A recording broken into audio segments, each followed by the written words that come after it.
তো বস, আজকের এই ভিডিওতে আমরা ইন্ডিয়ান সিনেমার বেশ কিছু আপডেটস দেবো। তো চলো আজকের ভিডিও শুরু করা যাক। আজকের প্রথম যেটা আপডেট সেটা হচ্ছে শাহরুখ খানের নেক্সট কোলাবোরেশন অ্যাটলির সাথে। দেখো, কয়েকদিন আগে একটা আপডেট আসে যেটা আমি বিশ্বাস করি হতে পারে। সেটা অ্যাটলি সে রাকা নিয়ে ব্যস্ত রয়েছে এবং শাহরুখ খান কিং নিয়ে ব্যস্ত রয়েছে। তবে রাকাতে একটা কেমিও রয়েছে যেখানে শাহরুখ খানকে দেখা যেতে পারে। এবার যেহেতু অ্যাটলির সাথে সে কাজ করেছে, এটা সম্ভাবনা আছে। কিন্তু বিষয়টা হচ্ছে শাহরুখের সাথে অ্যাটলির একটা মিটিং হয়েছে যেটা শাহরুখ খানের পরবর্তী ছবি নিয়ে। এটাই হচ্ছে আজকের অন্যতম বড় আপডেট। শাহরুখ খান চায় জওয়ান 2 করতে এবং অ্যাটলির কাছে একটা আইডিয়া রয়েছে যেটা জওয়ানের ডিরেক্ট সিকুয়াল। এবার লেটেস্ট আপডেট এটাই বলছে শাহরুখ খানের পরবর্তী ছবি কিং এর পরে অ্যাটলির সাথে, এবং সেটা হচ্ছে জওয়ান 2, যেটা করতে শাহরুখও ইন্টারেস্টেড এবং অ্যাটলির কাছেও সেই আইডিয়াটা রয়েছে। এবার দেখার এটা কি সত্যি সম্ভব হয়। শাহরুখ খানের নেক্সট ম্যাসিভ কোলাবোরেশন কি আবার অ্যাটলির সাথে হয়? যদি সেটা হয়, অডিয়েন্স জাস্ট মস্তি পেয়ে যাবে এবং বক্স অফিসে ডেফিনেটলি আগুন লাগবে। দেখার আমরা কি শাহরুখ এবং অ্যাটলির থেকে পরবর্তী ছবি জওয়ান 2 পাই।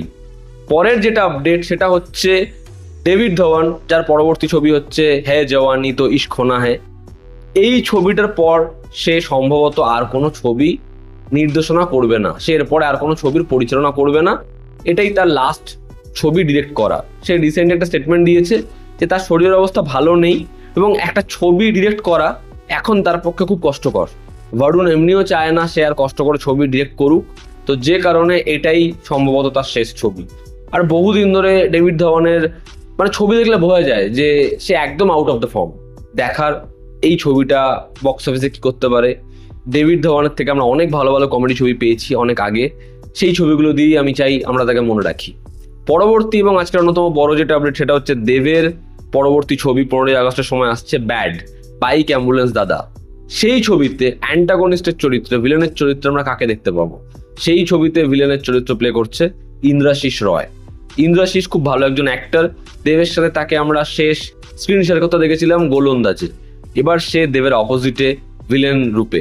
দেখার তার সাথে দেবের এই টাসেলটা হয় কেমন, এবং বাইক অ্যাম্বুলেন্স দাদা ছবিটা কি বক্স অফিস একটা ব্যাপক নাম্বার আনতে পারে। দেখার সেটা। পরবর্তী যেটা আপডেট সেটা হচ্ছে আল্লু অর্জুনের যে ফি স্ট্রাকচার, সে একটা ছবির জন্য ডিরেক্ট যে পয়সাটা নেয় সেটাকে ছবির প্রডিউসার এক্সপ্লেন করেছে যে আল্লু অর্জুন কিভাবে ছবির থেকে ফিজ নেয়। সেটা হচ্ছে, ধরো তার রাকা ছবিটা 1000 কোটি টাকা কামালো, সেটার 30% তার, মানে 300 কোটি টাকা তার।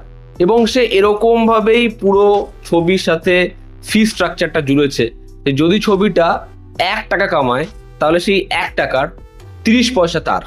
ঠিক আছে, এবার এরকম ভাবে ছবিটা যদি 1000 কোটি টাকা কামায় তাহলে তার রেমুনারেশন 300 কোটি টাকা। তো আল্লু অর্জুন রাকা এবং পরবর্তী ছবির থেকে এরকম ভাবেই তার ফিজ ডিমান্ড পূরণ করবে, যেখানে সে ছবির থেকে ডিরেক্ট কোনো ফিজ নেবে না, কিন্তু ছবির যা আর্নিং হবে সেটা 30% তার রেমুনারেশন। পরবর্তী যেটা আপডেট সেটা হচ্ছে প্রিয়দর্শন হিন্দিতে এরপরে আরও একটা ছবি করবে যেখানে ছবির লিড কাস্টে কোনো বড় স্টার থাকবে না। ছবিতে পঙ্কজ ত্রিপাঠী, আন্নু কাপুর, পরেশ রাওয়াল এরকম ধরনের পিওর অ্যাক্টররা থাকবে যাদের দিয়ে সে দুর্দান্ত কমেডি কিছু বানাতে পারে। দেখার প্রিয়দর্শনের পরবর্তী ছবি সেটা কি বক্স অফিসে ম্যাসিভ সাকসেসফুল হয় এবং ছবির কমেডিকে অডিয়েন্স অনেক দিন ধরে মনে রাখে। পরের এবং খুব ইন্টারেস্টিং যেটা আপডেট, রণবীর সিং ডন 3 যে ক্যাচালটা হয়েছিল সেটার সুরাহা করতে চায়। ফারহান আখতারের কাছে 10 কোটি টাকা ক্ষতিপূরণ হিসেবে দিতে চেয়েছে এক্সেল এন্টারটেনমেন্টকে, মূলত যে ডন 3 সে ছেড়ে দিয়েছে এবং তারা যে ক্ষতিপূরণের দাবি করছিল সেটা সে প্রথমে অ্যাকসেপ্ট করেনি, কিন্তু সে চায় না সমস্যাটা বাড়ুক, যে কারণে সে 10 কোটি টাকা দিতে চায় এক্সেল এন্টারটেনমেন্টকে তার ছবিটা থেকে শেষ মুহূর্তে বেরিয়ে যাওয়ার জন্য। দেখার এক্সেল কি এটা অ্যাকসেপ্ট করে এবং ডন 3 কি ফাইনালি সম্ভব হয়। এবং আজকের অন্তিম যেটা আপডেট সেটা হচ্ছে পেড্ডি ছবিটা রামচরণের, সেই ছবিটা জুন মাসে রিলিজ টার্গেট করছে। খুব শীঘ্রই তারা একটা নতুন টিজার বা পোস্টার সমেত এই ছবির রিলিজ ডেট রিভিল করবে। দেখার এই ছবিটা যখন বক্স অফিসে আসে নাম্বার কি হিউজ হয়।